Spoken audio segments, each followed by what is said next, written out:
Hello everyone! I'm Roan Celis Capistrano of 1 Million Club.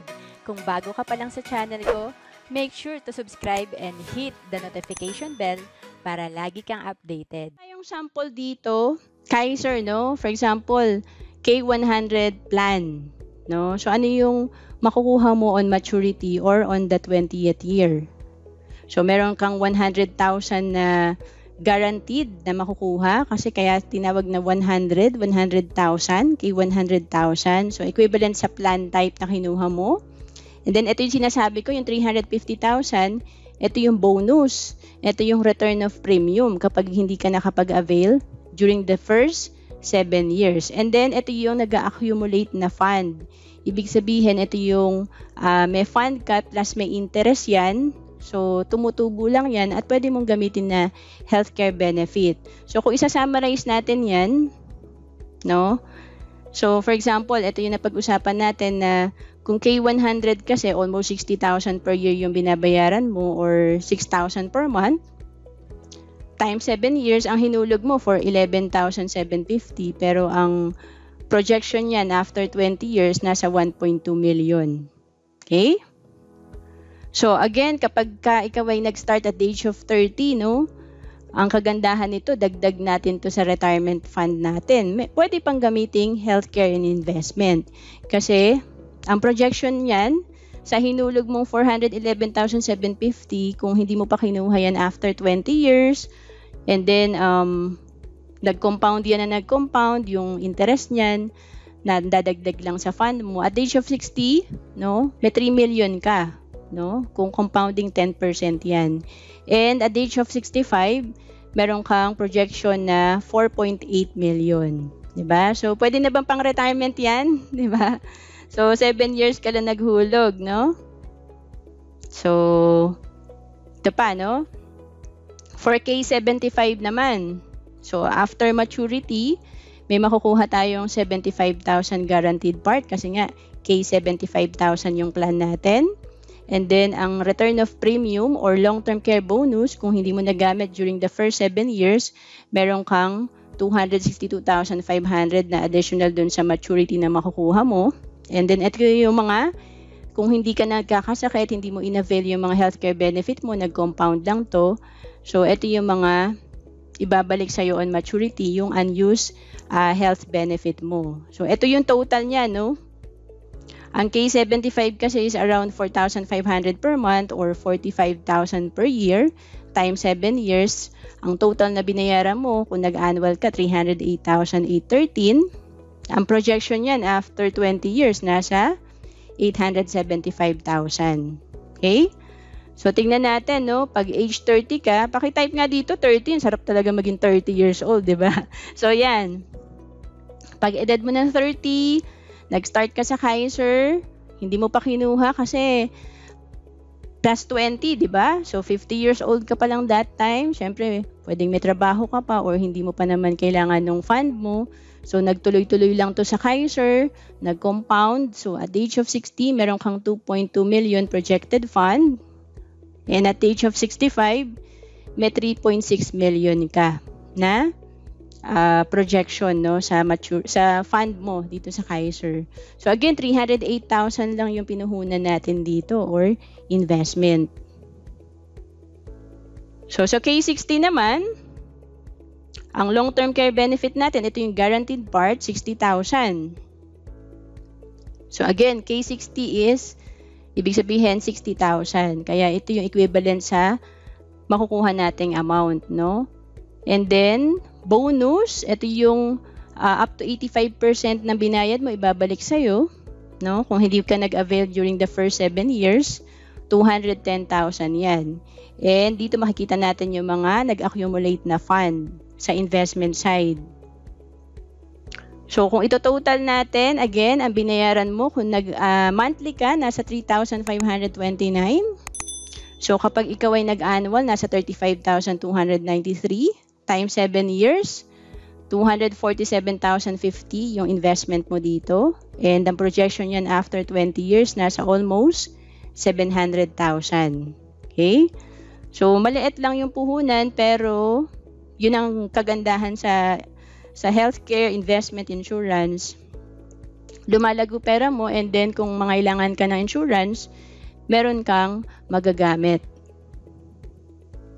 So, at the age of 60, no, and 65, eto yun, kung nag-start ka at the age of 30, so, ang projection yan after 30 years, no, eto yung pag 60 years old ka, 1.8 million, and pag 65, almost 3 million, di ba? So, again, ang liit lang ng nilabas natin, 247,050, no? So, sino ba dito kayang-kaya, no? Kayang-kaya ang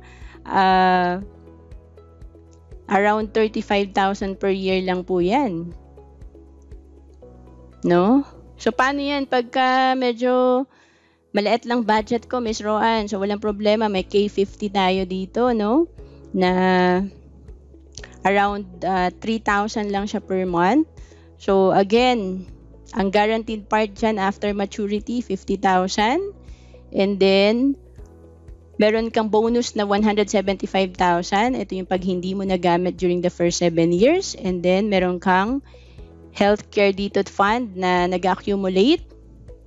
Na pag tinotal natin yan, 583,084. Ang hinulog natin, nasa 2,941 per month lang. Or, kung annual, 29,411. So, again, 7 years to pay ang Kaiser. Kaya, ang total na na-save natin is 205,875. So, halos naging triple yung value niya after maturity. So, again, kung nag-start ka, 30 years old, and ang projection yan after 60, no? At 60 years old, 1.5 million. At the age of 65, 2.4 million. So, malaki pa rin po, no? So, again, kung nakikita natin, importante mag-start agad tayo. And then, habang insurable pa tayo, malaking bagay din yun, no? Kasi meron din po nag-a-avail na may sakit na. So, hindi na siya pwede. And, nakikita natin yung time, nagko-compound yung fund natin pag meron pa tayong mahabang time. Naku, Miss Roan, talagang sobrang, budget meal lang ako. So, walang problema, may K45 Kaiser plan tayo, which is nasa 2,647 per month lang, no? And on the maturity, 45,000 yung guaranteed amount. Ito yung tinatawag na long-term care benefit, equivalent sa plan natin, K45. And then, kung walang na-avail during the first 7 years, 157,500 yung bonus na tinatawag, 85% nung ating binayad ay ibabalik. And then may mga unused healthcare tayo dito. So, itong pinapakita natin kung sakaling hindi ka nagkasakit during the first 20 years, wala kang any availment. So, ito yung total na makukuha natin. So, again, sa K45, 26,470 lang to per year or 2,647 per month.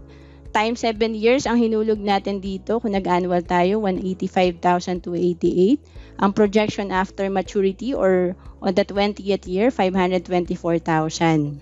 So, pwede na, no? 500,000 kung medyo talagang sobrang gusto lang makapag-start talaga. Okay?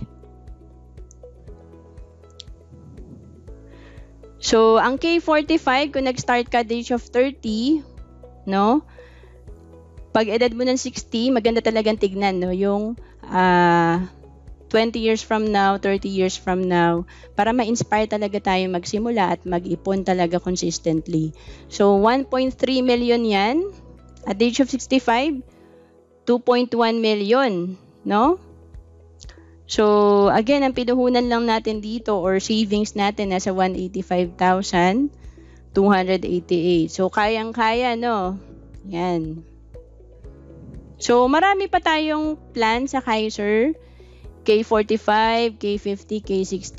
So, mas mataas pa po yung ibang plan, no? Like K200. So, pwede tayong mag-request ng proposal, no? Para maintindihan natin to kung hindi pa tayo nag-start sa Kaiser, no? So, again, 7 years to pay lang ito.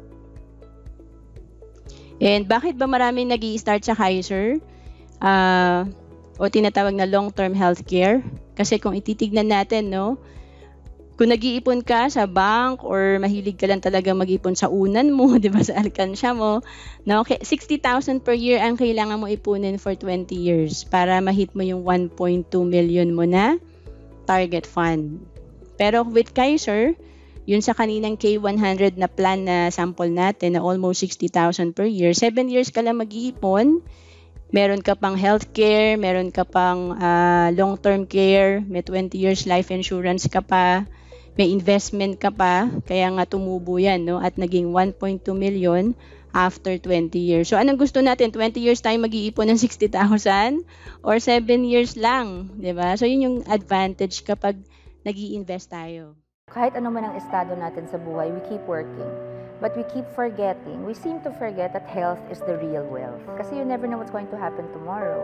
Ang mas nangangailangan yung mga lalong nahihirapan. Kung kaya naman nilang maghulog ng paunti-unti, basta meron ka may protection ka. Kasi baka yung kinikita mo hindi sapat sa pambili ng gamot. Marami nakakasakit, mga anak, di ba? O ikaw mismo. Lalo kung ikaw yung breadwinner, nagtatrabaho ka para sa pamilya mo, tapos bigla ka nagkasakit, paano na yung pamilya mo? At kahit nga anong estado, it's one thing off your list ang aalalahanin. Kahit ako, di ba? So, that's why it's important to have it. Kasama ko ang Kaiser, kahit maputi na ang buhok ko. May Kaiser Health Card ka na ba? Sharon Cuneta po, para sa Kaiser.